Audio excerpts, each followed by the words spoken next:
عليكم ورحمة الله وبركاته. أهلا بكل أحبابي طلبة وطالبات الصف الثالث الإعدادي.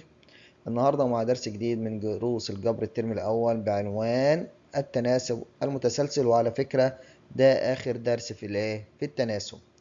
أنا معاكم مستر ياسر، ويلا بينا نبدأ درسنا مع بعض. أول حاجة هنعرفها ونتعلمها النهاردة إيه هو الفرق بين التناسب المتسلسل والتناسب العادي اللي احنا درسناه في الدرس اللي فات. طبعا انا بقول لكل اللي بيشاهدونا دلوقتي اللي ما شافش الدرس اللي فات، انا هسيب لكم الرابط في الوصف اسفل الفيديو. يا ريت اللي ما شافش الدرس اللي فات يشوفه، لان الدرس اللي فات مهم جدا والدرس ده مترتب عليه. طيب ايه هو بقى الفرق بين التناسب المتسلسل والتناسب العادي اللي احنا درسناه في الدرس اللي فات؟ فاكرين كنا بنقول ايه في الدرس اللي فات؟ كنا بنقول لو احنا عندنا أربع قيم أو أربع أعداد حقيقية، وليكن ألف وب وجيم ود. تمام؟ طيب العلاقة بتاعت التناسب كنا بنقولها ازاي؟ في التناسب العادي، يبقى التناسب العادي كنا بنقول إن علاقة التناسب بتساوي إيه؟ يبقى ألف على ب تساوي إيه؟ جيم على د. تمام؟ دي كانت العلاقة بتاعت الإيه؟ التناسب العادي اللي احنا درسناه في الدرس اللي فات. كنا بنقول إيه؟ كنا كده بالظبط، كانت من ألف إلى ب أهو، وبعد كده من جيم لده. صح؟ أهو. تمام؟ تحس إن في إيه؟ في وقفة او في فاصل في النص هنا. تمام كده. التناسب بقى المتسلسل لا مش كده بقى، مفيش الفاصل ده. يعني ايه الكلام ده؟ يعني اللي انتهي عنده ابدا منه. طيب يعني ايه برضك يا مستر؟ اهو نشوف مع بعض. التناسب المتسلسل العلاقه بتاعته بتقول ايه؟ بتقول عندي الف على ب ماشي يساوي ب على ج. تمام. وايه تاني يعني معنى كده الكلام ده؟ وبعد كده اقول ايه؟ تساوي ج على د. الله، هو ايه اللي حصل؟ اه ده بقى متسلسل عامل زي السلسله. انا مشيت من الف لب، واللي انتهيت عنده بديت منه. اللي انتهيت عنده بديت منه، يعني انا مشيت من الف لب ووقفت وانتهيت عند ب، ابدا بقى من الب، يبقى من ب لج. انتهيت عند ج، ابدا من ج لايه؟ لد. وهنا تبقى عامله زي السلسله بالظبط، فيها تلاقي هنا مفيش ايه فاصل حصل او توقف حصل. ليه؟ اهو. ناخد لون تاني وليكن اللون الاخضر. اه هنلاقي ايه؟ في زاد عندي دي كده، ربطنا السلسله ببعضها. ده بقى التناسب المتسلسل. تمام، فهمناه؟ عشان كده سميناه متسلسل، عامل زي السلسله بالظبط. اللي انتهى عنده ابدا منه، اللي انتهى عنده ابدا ايه منه. تبقى العلاقه هنا اختلفت ولا ما اختلفتش؟ طبعا اختلفت كليا. طيب يلا بينا نشوف الكتاب المدرسي كان بيقول لنا ايه عن التناسب المتسلسل. في الكتاب المدرسي بقى بدأ لنا التناسب المتسلسل وقال لنا ايه؟ نفكر شويه. كان عايزنا نفكر شويه، ويلا بينا نفكر مع بعض. احلى حاجه ان احنا نفكر ونفهم. طيب هو كان بيقول لي لو انا عندي 3 اعداد 2 و6 و18. طب عايز ايه؟ طيب وقال لي انا عايز اقارن بين النسب دي. قال لي قارن بين النسب 2 على 6 و6 على 18. اقارن بينهم ازاي يعني؟ ما تقول لي. جه قال لي هل توجد علاقة ما بين الستة تربيع وحاصل الضرب 2 في 8؟ لو لاحظنا هتلاقيه عمل ايه؟ ضرب طرفين في وسطين. 2 في 18 و6 في 6 ب6 تربيع. طب في علاقة بين الستة تربيع وحاصل الضرب 2 في 18؟ طبعا في علاقة. ليه؟ الستة في 6 بكام؟ ب36، والاتنين في 18 بكام؟ ب36. يبقى إذا إيه؟ عندي الستة في 6 بتساوي 36، وعندي الاتنين في 18 بتساوي 36. يبقى عندي الاتنين متساويين. الستة تربيع هتساوي 36، والاتنين في 18 هتساوي كام بردك؟ 2 في 18 هتساوي 36. تمام كده؟ يبقى الاتنين بيساوي ايه؟ 36. يبقى الاتنين ايه؟ متساويين. يبقى قام جاي قال له كده، اقول له الاتنين متساويين. العلاقة ما بينهم متساويين.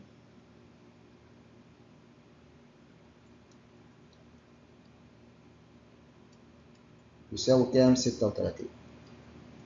طيب ده أول حاجة عرفتها. ماشي. جه وقال لي إيه؟ طب لو إحنا استبدلنا العدد 6 ده وخليناه سالب 6، إيه اللي هيحصل؟ هل توجد علاقة بردك بين سالب 6 تربيع وحاصل الضرب 2 في 18؟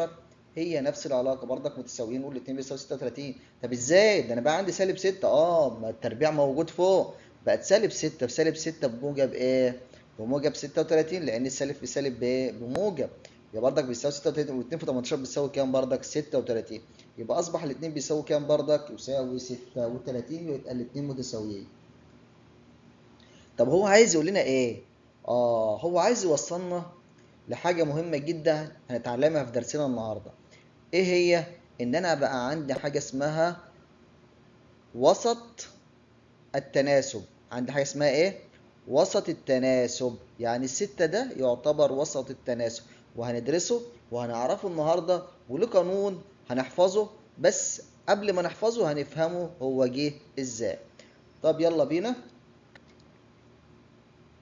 بيقول لي ايه؟ اذا كانت ب وسطا متناسبا بين الف وج. يعني انا عرفت دلوقتي ان الب دي في النص ما بين ايه؟ الف وج، عشان كده سميناها ايه؟ وسطا متناسبا او وسط متناسب. واول ما اشوف كلمة وسط متناسب اعرف ان انا بتعامل مع ايه؟ التناسب المتسلسل. التناسب الايه؟ المتسلسل. طيب تمام. وبرضك اول ما اشوف عندي 3 اعداد ويقول لي متناسب اعرف برضك ان هو تناسب متسلسل. ليه؟ لان التناسب العادي ما ينفعش النسبه بين 3 اعداد، لازم أن يكون عندي 4 قيم على الاقل. تمام كده؟ طيب تمام. بيقول لي اذا كانت ب وسطا متناسبا بين الف وج فان الاول الف ده يسمى الاول المتناسب. يعني الاول ده اللي هو في الاول خالص بنسميه الاول المتناسب، ايا كان بقى الف ده اي عدد حقيقي. وب الوسط المتناسب هو قايل لي، وجيم الثالث المتناسب. لو كان في رابع يبقى الرابع المتناسب. خلاص متفقين؟ طيب متفقين. طيب ايه تاني انا حاجة عرفتها؟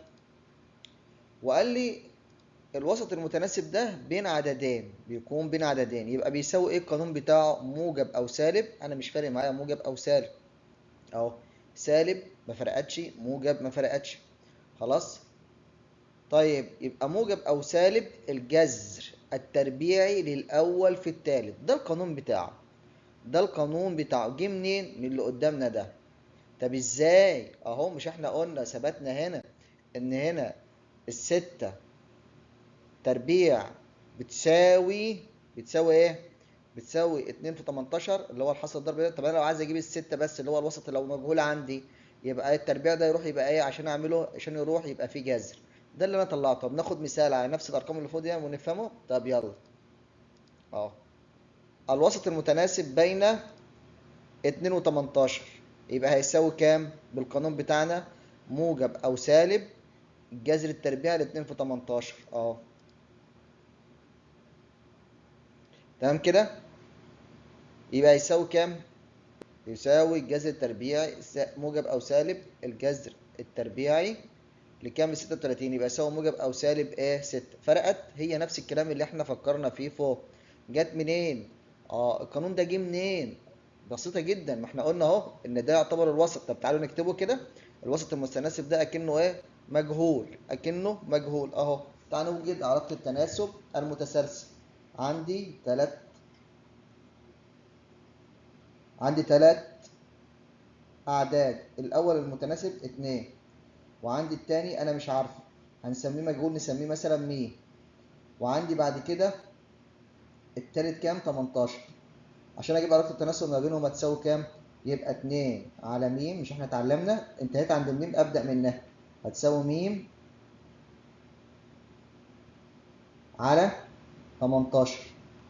طيب طرفين في وسطين زي ما احنا اتعلمنا، يبقى عندي م تربيع هتساوي 2 في 18. طب عشان اجيب الميم بس، عشان اجيب الميم تبقى الميم هتساوي ايه؟ هتساوي الجذر التربيعي، هنقول موجب او ناقص الجذر التربيعي 2 في 18 اللي هو ب 36. شفت جت منين؟ ادي القانون بالظبط. أدا عرفنا كده القانون جه منين أهو. الأول الجذر التربيعي موجب أو سالب الجذر التربيعي الأول في التالت. خلاص حفظنا كده قانون الوسط المتناسب. طيب تمام، دي أول معلومة مهمة احنا اتعرفنا عليها النهاردة. يلا نكمل مع بعض. دلوقتي بقى نقدر نتعرف ونقول التعريف بتاع التناسب المتسلسل. يبقى تعريف التناسب المتسلسل هو ايه؟ يقال للكميات أ وب وج أنها في تناسب متسلسل إذا كان أ على ب تساوي ب على ج.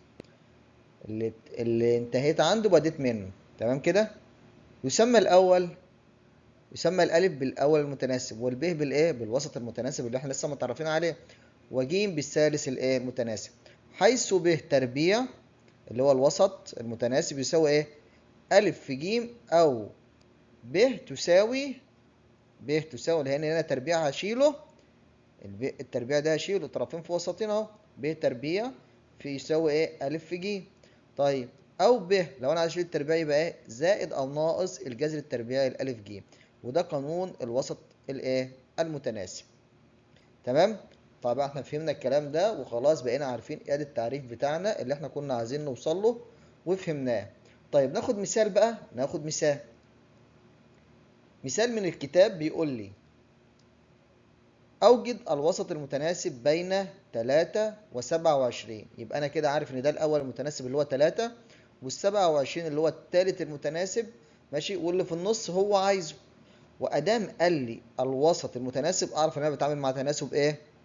تناسب متسلسل. طيب كمان وفي حاجة كمان بتقول لي إن ده تناسب متسلسل، لأن هو قال لي لو قال لي تناسب ومديني كميات ثلاث كميات برضك يبقى انا كده بتعامل مع تناسب متسلسل.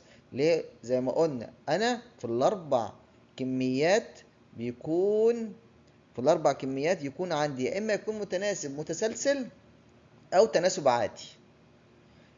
تمام كده. في الاربع كميات بيكون يا اما تناسب متسلسل يا اما تناسب عادي، لكن في الثلاث كميات على طول بقول بكل ثقه ان ده تناسب متسلسل. طب اقدر افرق في الاربع كميات ازاي بين التناسب المتسلسل وبين التناسب العادي؟ نقدر نفرق بين الكلام ده؟ نعرف نفرق اهو. نعرف نفرق بين التناسب العادي والمتسلسل لما يكون عندي اربع كميات أ وب وج ود. هنلاقي في المسألة لو قال لي تناسب وسكت، قال لي الكميات دي متناسبة وسكت، يبقى أنا كده بتعامل مع إيه؟ تناسب عادي. تناسب إيه؟ عادي. يعني لو جه قال لي كده إيه؟ الكميات في تناسب ما بينها، أو الكميات متناسبة، ماشي، يبقى أنا كده بتعامل مع إيه؟ تناسب عادي.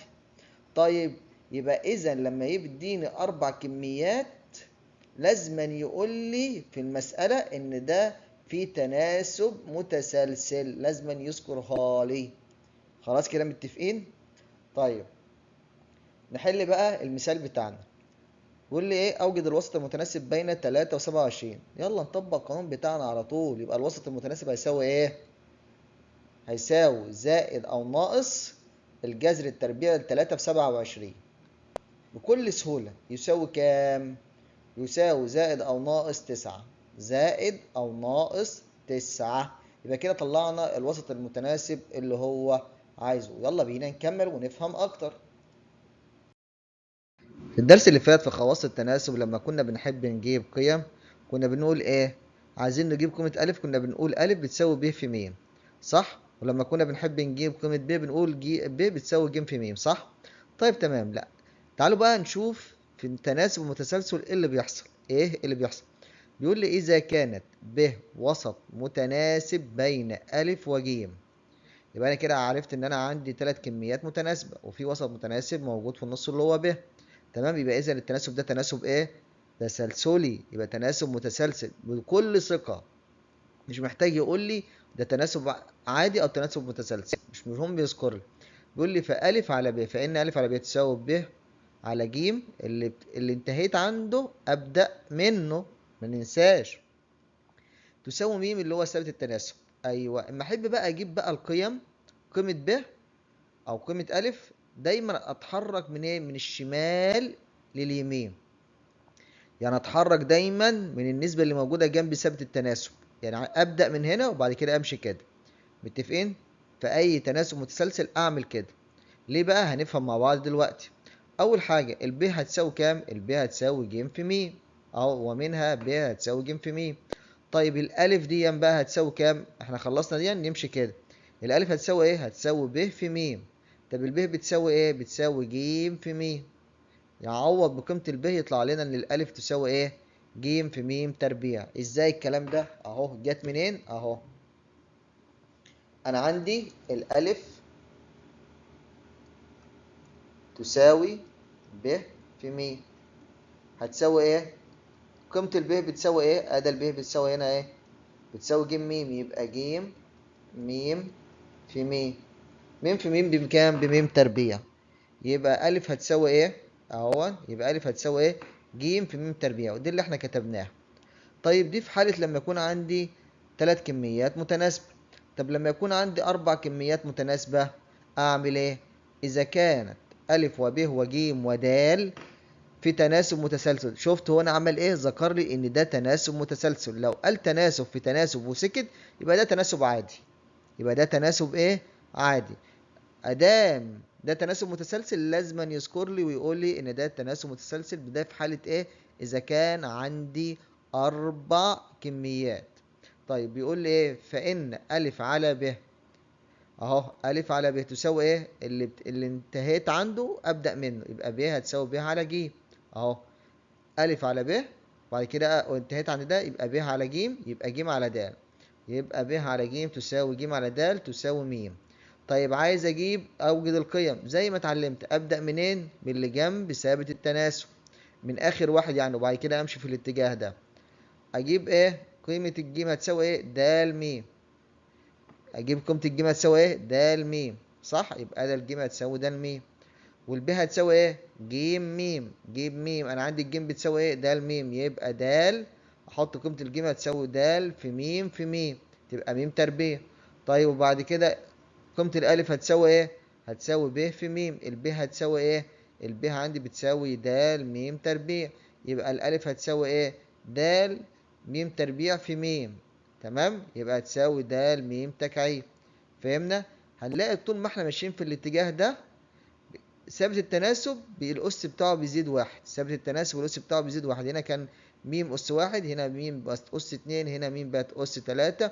وهتلاقينا ايه؟ وهنلاحظ ايه؟ طب تيجي نكتب الملاحظات اللي لاحظناها. يلا بينا نكتبها. ملاحظات هامة.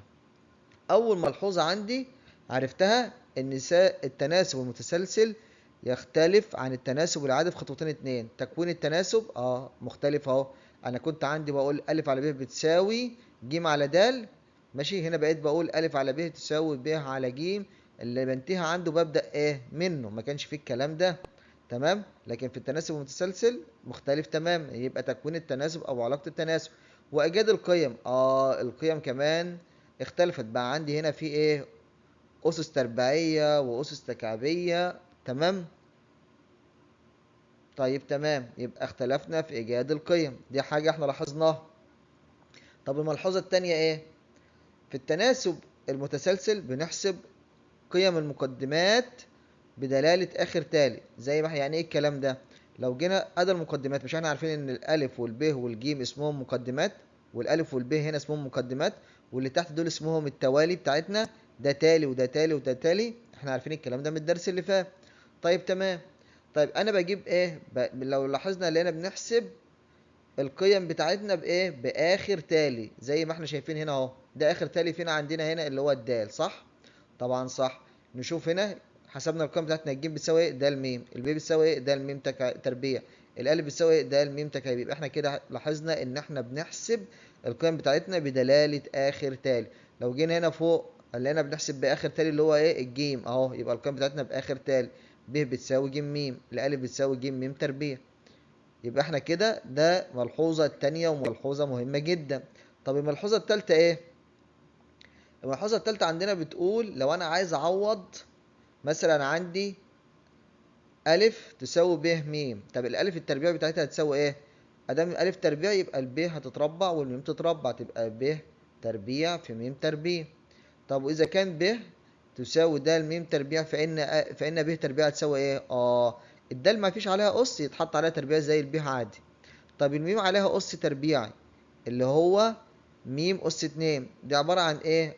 لما نيجي نربحها عبارة عن م تربيع في م تربيع، في الحالة دي بنجمع الأسس. مش احنا متعلمين إن في حالة الضرب بنجمع الأسس؟ يبقى 2 زائد 2 تساوي كام؟ 4. يبقى م هتساوي د تربيع في م أس كام؟ أس 4. طيب وهنا الألف دي تساوي د م تكعيب. لو أنا عايز أربحها يبقى الألف تربيع زي ما هي عادي، والدال تربيع لأن مفيش عليها أس، والميم أس 3 عبارة عن إيه لما أربحها؟ عبارة عن م أس 3 في م أس 3، نجمع الأسس 3 زائد 3 تكون كام؟ تبقى 6.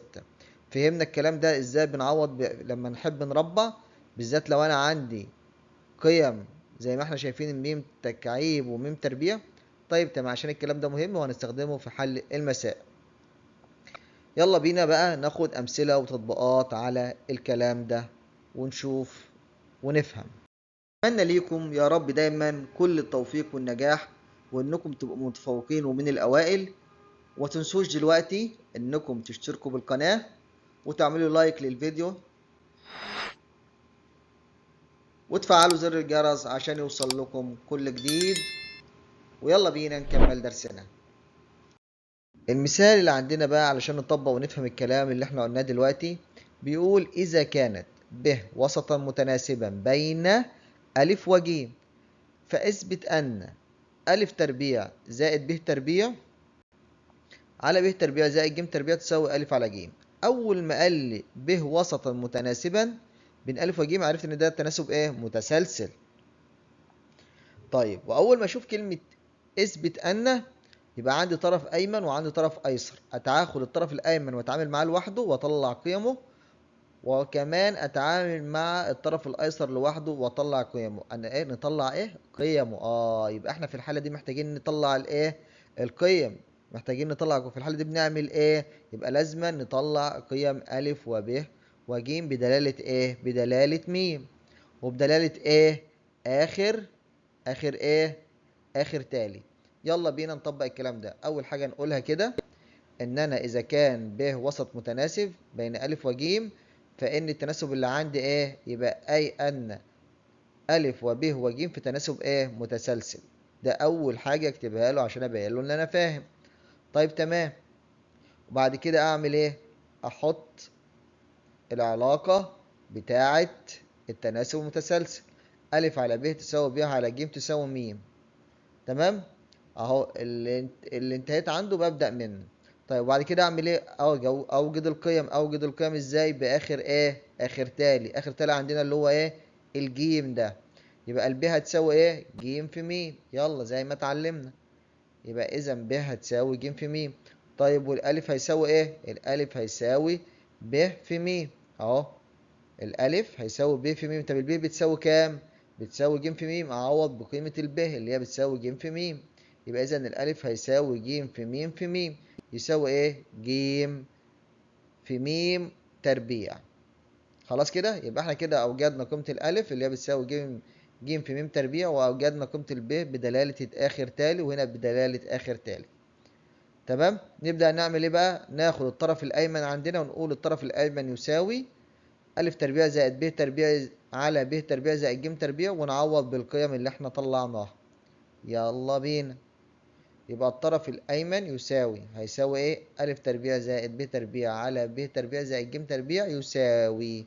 كل اللي أنا عملته بقى ايه؟ عوضت بقيمة الألف. الألف بتساوي ايه؟ ج في م تربيع أهو. بس دي مش ألف بس، ده ألف تربيع. واحنا اتعلمنا دلوقتي في الملاحظات ألف تربيع يبقى الجيم هتتربع، والميم تبقى ايه؟ عبارة عن م تربيع في م تربيع تبقى م أس 4 أهو. حطيت عوضت بقيمة الألف تربيع بتساوي ايه؟ ج تربيع في م ايه؟ أس 4 زائد ب تربيع. الب تربيع طبعا عبارة عن ايه؟ ج تربيع في م تربيع اهو. على ب تربيع خلاص عارفين ج تربيع. ب تربيع بتساوي ج تربيع في م تربيع زائد ج تربيع تنزل زي ما هي. تنزل زي ما هي. طيب تمام. وبعد كده اعمل ايه؟ اشوف عندي اخد عامل مشترك. اخد ايه؟ عامل مشترك. خلاص انا هنا اخدت الجيم تربيع في م تربيع عامل مشترك. لما اخدها عامل مشترك يفضل عندي ايه؟ اطلعها بره. يفضل عندي من الجيم تربيع دي ماشي. يفضل عندي م أس ايه، أس 2 زائد 1. انا اخدت دي عامل مشترك علشان دي ينفع تتقسم عليها، ودي كمان دي ينفع تتقسم ايه عليها. يتبقى لي ايه، ج تربيع في م تربيع. وبعد ما خدت الجيم تربيع في م تربيع عامل مشترك، يفضل لي م تربيع ما هي من هنا م أس 4 زائد ايه، زائد 1. طيب وتحت اعمل ايه، اخد الجيم تربيع عامل مشترك اهو، اخد الجيم تربيع دي عامل مشترك. لما اخدها عامل مشترك يفضل هنا 1، ويفضل هنا عندي كام، م تربيع. لو جيت بصيت كده انا عندي حاجه تطير مع حاجه، ايوه عندي الميم تربيع دي تطير مع الميم تربيع دي زائد 1. م تربيع زائد 1 تطير مع الميم تربيع زائد 1. يفضل عندي ايه، يفضل عندي كمان ايه، عندي ج تربيع في م تربيع على ج تربيع. الجيم تربيع دي تطير مع الجيم تربيع دي اهو. يفضل عندي بتساوي ايه، الطرف الايمن بيساوي م تربيع اهو. يبقى الطرف الايمن هيساوي م تربيع، ونسمي دي ايه، 1. طب خلصنا الطرف الايمن وطلعنا قيمته. طيب تمام، نعمل ايه بقى، ناخد الطرف الايسر نعمل معاه نفس الكلام اهو. الطرف الايسر يساوي الف على ج، اعوض بقيمه الايه، اعوض بالقيم بتاعتي اللي موجوده عندي. بعد كده قيمه الالف عندي بتساوي ايه، اهي بتساوي ج م تربيع. عوضت بقيمه الالف على الايه، على الجيم. الجيم دي تطير مع الجيم دي، يفضل عندي ايه، م تربيع اهو. يبقى اذا الطرف الايسر هيساوي م تربيع. طيب ونسمي دي 2 من 1 و2 بقى ينتج ان، هنسمي دي 2 اهو.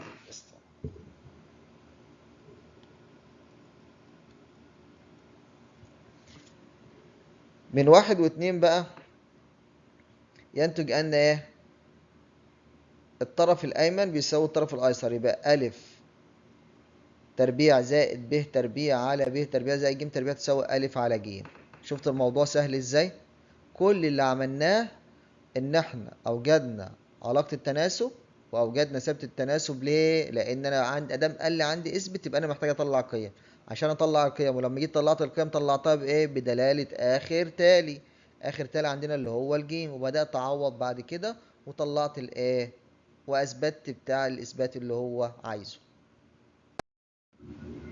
والمثال اللي معانا بعد كده، او السؤال اللي معانا بعد كده بيقول اكمل ما يأتي اذا كانت 7 وس و1 على ص في تناسب ايه، متسلسل. يبقى انا كده خلاص عرفت. هو قال لي كمان، قلت له قيم وما كنتش محتاج ان هو يقول لي في تناسب متسلسل. والراجل كمان اكد لي وقال لي ايه، في تناسب متسلسل. تمام. فان س تربيع في ص تساوي كام، يبقى هو عايز س تربيع في ص تساوي كام. طب هنعملها ازاي دي، احنا اول حاجه اتعلمناها ان احنا نعمل ايه، نوجد علاقه الايه، التناسب المتسلسل. تمام. طيب تمام. طيب هنا بقى تاني حاجة بيقول لي الوسط المتناسب للكميتين 9 س تربيع، 9 في س تربيع ناقص 25 ص تربيع و 3 س زائد 5 ص على 3 س ناقص 5 ص. يبقى أنا عندي إيه؟ هو عايز الوسط، هو إيه؟ هو عايز الوسط المتناسب. هو عايز الوسط المتناسب ومديني إيه، ده الأول المتناسب وده التالت المتناسب. ماشي بالشكل ده. طيب أول حاجة نحل رقم 1. نحل رقم 1 نشوف كده. يبقى رقم 1 هنحلها، نوجد اللي هو عندي 7 وس و1 على ص. لما نوجد علاقة التناسب بتاعتها في حالة التناسب المتسلسل تبقى ازاي؟ تبقى 7 على س تساوي س على 1 ص. اهو انا ما عملتش حاجة، انا خدت الطرف التالت اهو حطيته زي ما هو. في عندنا بقى قاعدة مهمة بتقول ايه، مقام المقام يطلع بسط.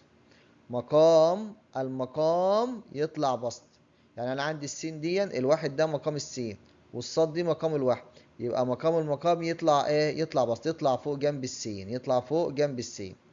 تمام كده، ما ننساش القاعدة دي. يبقى 7 على س هتساوي س في صاد على 1، تبقى س في صاد زي ما هي. س في صاد مقام المقام اللي طلع فوق بقت س في صاد على 1 بس ايه، في صاد. طيب يبقى انا عندي هنا اودي السين الناحيه التانيه تبقى ايه، س تربيع، تبقى مضروبه هنا تبقى ايه، س تربيع. يبقى هتساوي س تربيع في صاد هتساوي كام، تساوي 7. يبقى أنا كده أثبتت إن س وأوجدت قيمة س في ص بتساوي كام؟ بتساوي 7. يبقى أكتب هنا تساوي 7 زي ما احنا شايفين بكل سهولة. طيب نشوف بقى رقم 2 هنحلها ازاي. الجزء الثاني في السؤال عندنا كان بيقول لنا ايه؟ نفتكر مع بعض كده. الوسط المتناسب للكميتين 9 س تربيع ناقص 25 ص تربيع و 3 س زائد 5 ص على 3 س ناقص 5 ص هو ايه؟ يبقى كده هو عايزنا نجيب الوسط المتناسب. يبقى انا عندي ده الاول المتناسب وده عندي الثالث المتناسب. تمام. اجي اقول له كده بما ان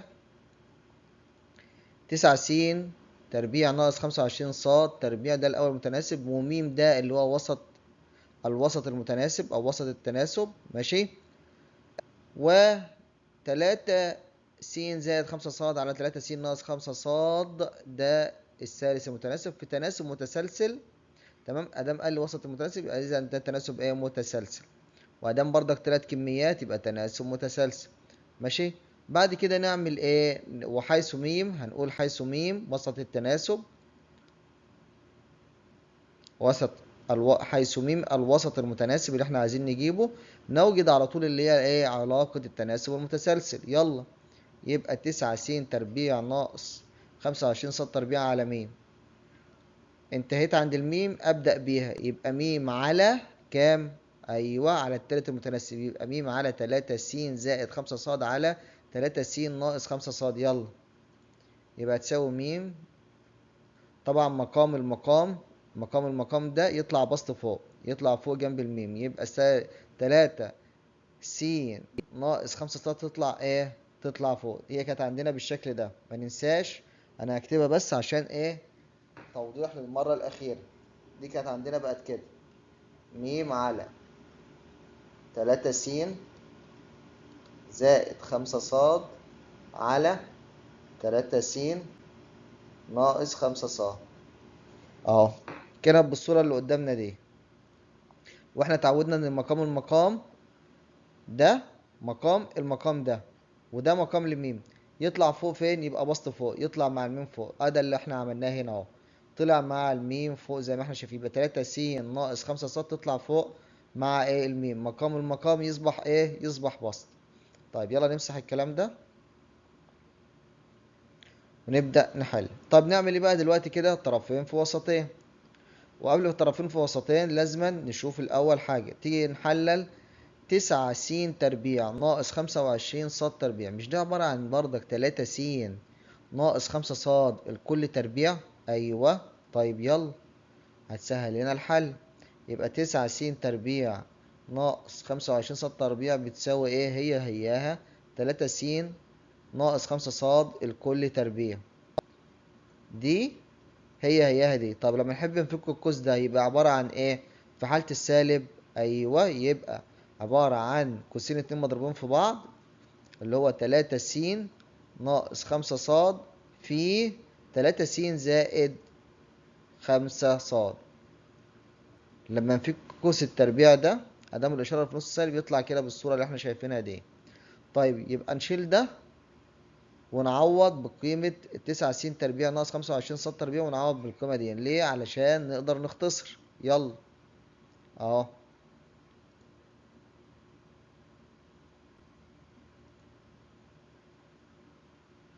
كده انا عوضت بقيمة 9 س تربيع ناقص 25 ص تربيع بالقيمة اللي طلعناها هنا دي على كام؟ على 100. على 100. طيب في الحالة دي اقدر اقول اطير دي